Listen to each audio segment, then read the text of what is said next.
Good morning students. आज हम लोग हाफ ईयरली कोर्स स्टार्ट करने जा रहे हैं। चैप्टर 9 सुभान खां। लेखक ने इस कहानी के माध्यम से समाज को भाईचारे का संदेश दिया है। इंसानियत हर धर्म से ऊपर है। लेखक कहानी में यही संदेश देना चाहते हैं। चलिए शुरू करते हैं। क्या आपका अल्लाह पश्चिम में रहता है? वो पूरब में क्यों नहीं रहता? सुभान दादा की लंबी सफ़ेद चमकती दाढ़ी में अपनी नन्ही उंगलियों को घुमाते हुए मैंने पूछा। उनकी चौड़ी उभरी पेशानी पर एक उल्लास की झलक और दाढ़ी मूछ की सघनता में दबे पतले अधरों पर एक मुस्कान की रेखा दौड़ पड़ी। अपनी लंबी बाहों की दाहिनी हथेली से मेरे सिर को सहलाते हुए उन्होंने कहा, नहीं बबुआ, अल्लाह तो पूरा पश्चिम उत्तर दक्षिण सब ओर है। तो फिर आप पश्चिम की ओर खड़े होकर नमाज क्यों पढ़ते हैं?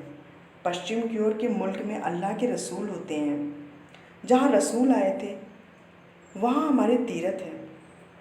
हम उन्हीं तीर्थों के ओर मुँह करके अल्लाह को याद करते हैं। वे तीर्थ यहाँ से कितनी दूर होंगे जहाँ सूरज देवता डूबते हैं?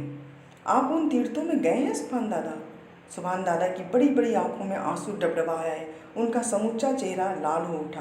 भाव विभोर और गदगद कंठ से बोले, वहाँ जाने में बहुत खर्च पड़ता है बबुआ। मैं गरीब आदमी ठहरा ना। इस बुढ़ापे में भी इतनी मेहनत मशक्क़त कर रहा हूँ कि कहीं से कुछ पैसा बचा पाऊँ और उस पाक जगह की जियारत कराऊँ। उनकी आंखों को देखकर मेरा बचपन का दिल भी भावना से ओतप्रोत हो गया। मैंने उनसे कहा, मेरे मामा जी से कुछ कर्ज क्यों नहीं लेते दादा? कर्ज के पैसे से तीरथ करने में सवाब नहीं मिलता बबुआ। अल्लाह ने चाहा तो 1 साल में इतने जमा हो जाएंगे कि किसी तरह वहाँ जा सकूँ। वहाँ से मेरे लिए कुछ सौगात लाइएगा ना। क्या चाहिए? क्या लाइएगा? वहाँ से लोग खजूर और छुहारे लाते हैं। हाँ, मेरे लिए छुहारे ही लाइएगा, लेकिन 1 दर्जन से कम नहीं लूँगा।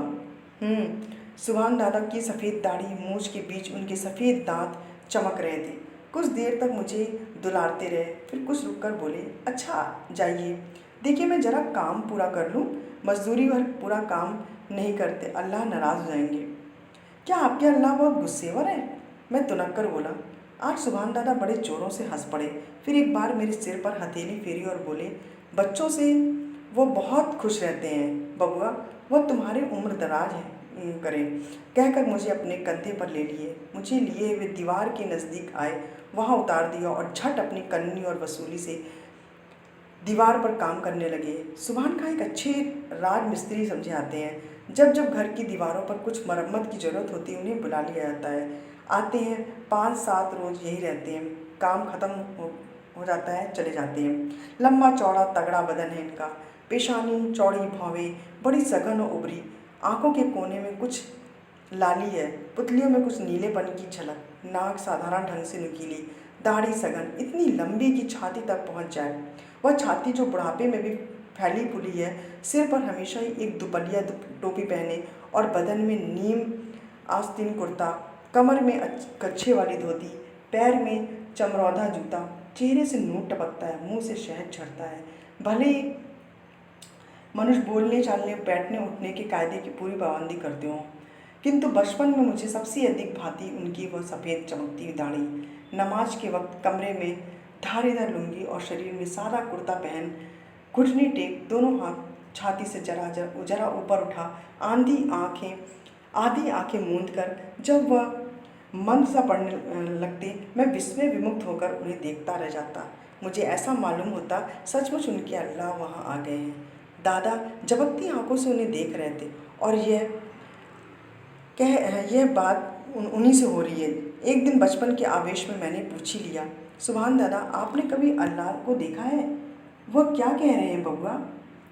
ये क्या कह रहे हो बबुआ? इंसान इन्हीं आँखों से अल्लाह को देख नहीं सकता। मुझे धोखा मत दीजिए दादा। मैं जब देखता हूँ आप रोज़ आधी आँखों से उन्हें देखते हैं, उनसे बुदबुदा कर कुछ कहते हैं। हाँ, मुझे चकमा दे रहे हैं आप। मैं उनसे बात करूँगा, मेरी ऐसी तकदीर कहाँ। सिर्फ रसूल की उनसे बातें होती थी बबुआ। ये बातें कुरान में लिखी हैं। क्या उनकी भी दाढ़ी थी? हाँ हाँ, बड़ी खूबसूरत, लंबी, सुनहली। अब भी उनकी दाढ़ी के कुछ बाल मक्का में रखे हुए हैं। हम अपनी तीरथ पे उन बालों के भी दर्शन करते हैं। बड़ा होने पर भी मैं दाढ़ी रखूँगा दादा, लंबी दाढ़ी। सुभान दादा ने मुझे उठाकर गोद में ले लिया, फिर कंधे पर चढ़कर इधर उधर घुमाया, तरह तरह की बातें की, कहानियाँ सुनाई। मेरा मन बहलाकर फिर अपने काम में लग गए। मुझे मालूम होता था काम और अल्लाह यही है, संसार में उनके लिए सबसे प्यारी है। काम करते हुए वे अल्लाह को नहीं भूलते और अल्लाह से फुर्सत पाकर फिर उस काम में जुट पाना जाना पवित्र कर्तव्य समझते थे। काम और अल्लाह का यह सामंजस्य उनके दिल में प्रेम की वह मंदाकिनी बहाता रहता था, जिसमें मेरे जैसे बच्चे भी बड़े मज़े से डुबकियाँ लगा सकते थे, चुस्कियाँ ले सकते थे। नानी ने कहा, जल्दी नहीं, खा लो, आज तुम्हें हुसैन साहब के साथ ताजिए के जुलूस में जाना है, सुबहान खां आते ही होंगे।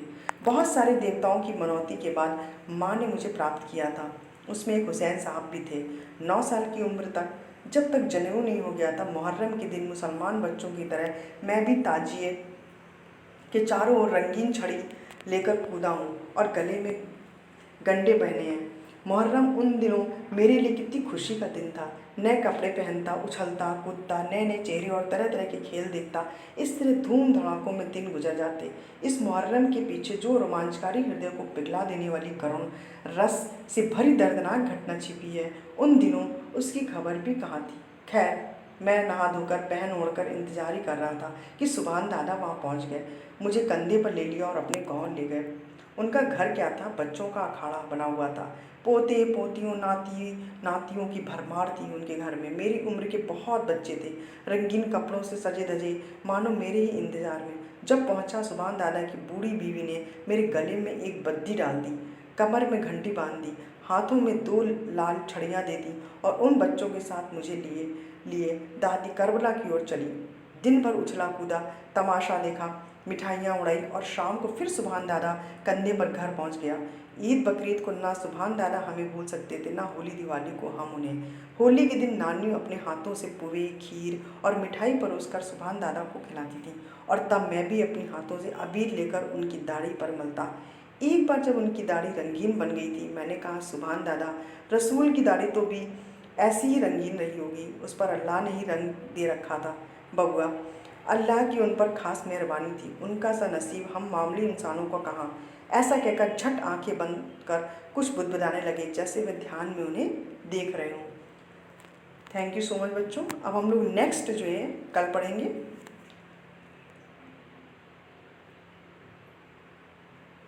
Thank you so much. आगे की कहानी हम लोग कल पढ़ेंगे।